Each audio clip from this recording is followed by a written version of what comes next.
tarder, je cède la parole à Fred Beauchemin.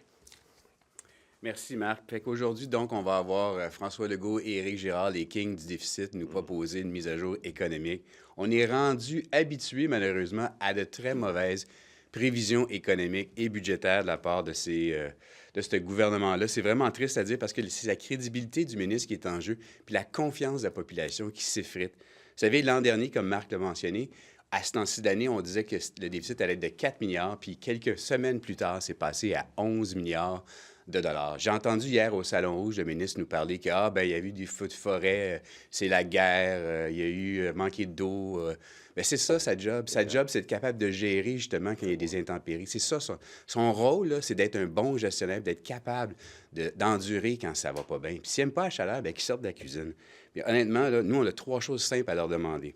Aujourd'hui, on doit avoir une mise à jour économique précise. On doit avoir un directeur parlementaire du budget parce qu'on ne fait plus confiance au ministre des Finances. On a besoin d'une nouvelle institution avec laquelle on va pouvoir retrouver confiance dans les chiffres qui sont mentionnés par ce gouvernement-là.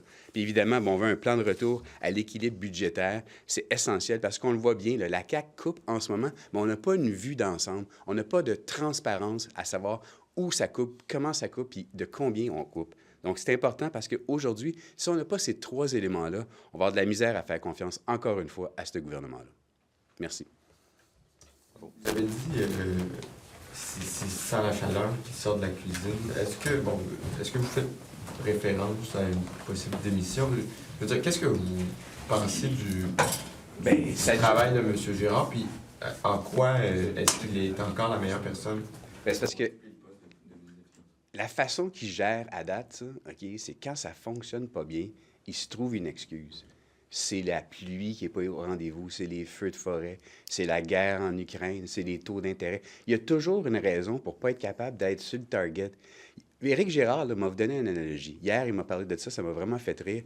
Éric Girard, c'est comme s'il jouait au dard, puis au lieu d'envoyer la flèche là, sur le bullseye, il l'envoie dans la pièce à côté tout le temps, année après année. Puis c'est vraiment pathétique. Là. Il manque vraiment de précision. Il est de loin, celui qui manque le plus de précision dans ses prévisions économiques. Carlos Etao était vraiment meilleur que lui. C'est pas une question de... Je vais comparer les individus personnels, mais vraiment au niveau des prévisions économiques, il manquait de... Il avait prévu l'inflation. Il avait prévu l'inflation, tu sais. Est-ce que ça remet en question son rôle comme ministre des Finances? Bien, ça, je vais laisser le gouvernement de François Legault décider comment il veut gérer avec ça, honnêtement. Pour moi, là, je trouve que ce gars-là manque de précision, manque de discipline au niveau de livrer sa job. Sa crédibilité aujourd'hui est en jeu. Bien oui. Donc, s'il ne livre pas aujourd'hui ce que vous attendez, il ne mérite plus d'être ministre des Finances? Bien, moi, je n'irai pas là. Ce que je veux juste dire, c'est que il ne nous a pas prouvé, moi, depuis 2 ans que je suis ici, là, à chaque fois, il se trompe. Pas un petit peu, là, de beaucoup. En fait, initialement, c'était supposé être 3 milliards. Ça a été annoncé à 4 milliards en novembre. Puis au mois de mars, c'est sorti à 11.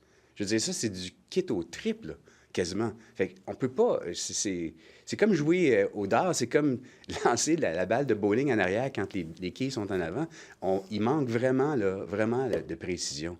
Donc, honnêtement, on a besoin de se resserrer à la CAQ, d'avoir vraiment un bon système de prévision économique pour être capable, parce que c'est la crédibilité de tous qui est en jeu. Tu sais, les investisseurs puis les Québécois, quand ils veulent mettre de l'argent dans l'économie, ils vont se fier aux prévisions économiques de ce que le ministre des Finances va leur donner. Puis si le ministre est vraiment dans le champ tout le temps, bien, ça fait en sorte que les gens vont retarder des décisions d'investissement. Ça nous fait mal. La conjoncture économique, quand même, semble mieux aller qu'au mois de mars. Est-ce que vous attendez à de bonnes nouvelles ce matin? C'est dur à dire parce qu'il y a effectivement, donc, peut-être une conjoncture qui est un peu meilleure, semble-t-il, là, que prévu initialement. Mais il y a eu, comme on l'a entendu parler, là, des pertes d'eau, de pluie encore chez Hydro-Québec, que le ministre semble vouloir nous pré-annoncer là, pour dire comme quoi que c'est peut-être ça qui va arriver. Moi, je ne m'attends pas à une grande surprise. On va voir. Ça va sortir tantôt. Moi, je m'en vais dans le huis clos, puis j'aurai plus de précisions pour vous par la suite.